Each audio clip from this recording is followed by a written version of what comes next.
me also quickly bring in our guest. I'm also joined in by Nicole Brener-Schmitz, who's a Democrat strategist, joining me live right now. Many thanks to you, Nicole. Of course, it's a very happening place right now in New York City, especially Hotel Lotte and the JFK, where we are getting visuals of Prime Minister Modi receiving that grand welcome from the Indian American community. Having said that, important to highlight the fact that Prime Minister this is his first state visit, but this is also only the third state visit being hosted by the Biden administration. What does this speak of the growing ties between India and the United States, especially under the administration of Joe Biden? I know that India and US ties have come a long way ever since the Cold War, but we've seen in the past 2 decades, there's been this enormous growth between the two countries as far as the bilateral cooperation is concerned. But what does it speak of the Biden administration's fondness for Prime Minister Narendra Modi? Yeah, I mean, look, having a state visit is a huge honor. And I think it's really showing that this is to have positive conversations about how the two countries can work together. We're not meeting under tense, angry, concerned terms. It's with an expectation that we're going to announce some great developments of working together in the defense sector, have some conversations about climate change. Obviously, there is a lot of geopolitical influences that this can have. This certainly has effects on both countries and how we're dealing with China and Russia. But this is a tremendous moment, and the Indian American population is growing. The electorate is growing. Their political power is growing as they have more members of the community elected to state legislatures and city councils and U.S. Congress. And I think this is a reflection of that. It's interesting that you mentioned about the Indian American community, because I was just about to, ask you about them, since we are getting these heartwarming visuals of the community. In fact, has been gripped by euphoria, as we can see. And that's something that's not new for Narendra Modi. Every time he's visited the United States, he's received this kind of grand welcome. And in fact, not just the US, we've witnessed it when he also visited Australia recently. But having said that, what is the significance of the Indian American diaspora to all the governments that have been in power? They've always tried to woo the Indian American voter. We've seen that because from whatever I've been reading about, we do learn that the Indian American voter has been playing a very crucial role, especially in swing states.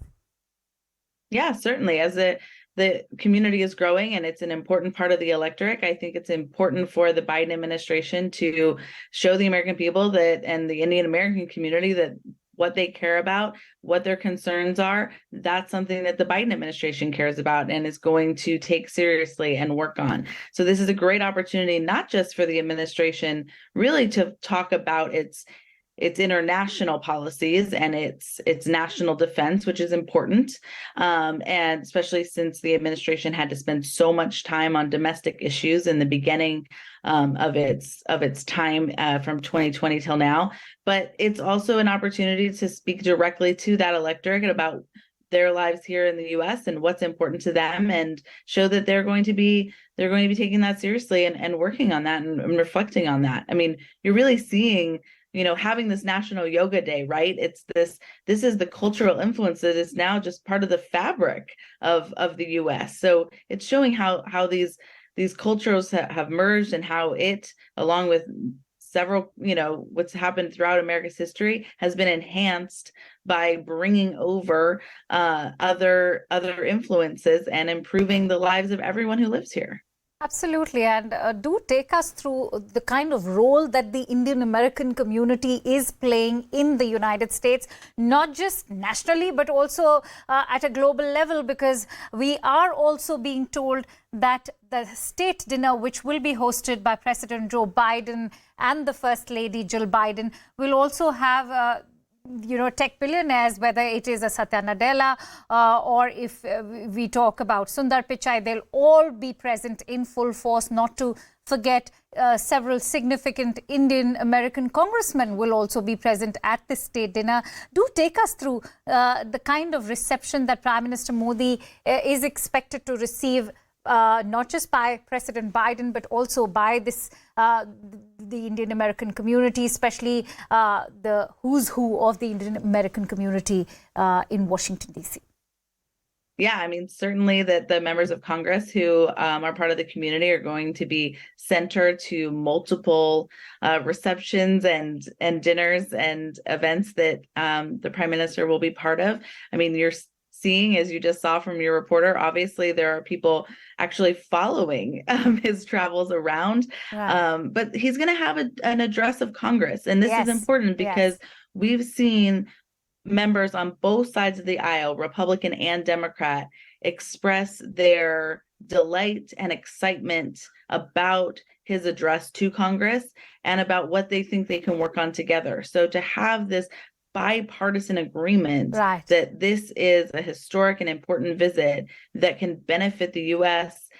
in so many ways is a really important factor here. And that's a very significant point that you've made, because let's not forget that the Indian Prime Minister has been in power since the year 2014, and he's been able to muster that kind of bipartisan support from within the United States, because year after year we've seen him have that same kind of support that we saw come from a Barack Obama, and then, you know, from, say, even a Donald Trump, and now we see it coming from Joe Biden. Having said that, many thanks to you, Nicole, for joining in with your precious inputs. It's time to slip into a quick break, but don't go anywhere, because CNN News 18 is live and rolling with Indian Prime Minister Narendra Modi's visit to the United States. Stay tuned.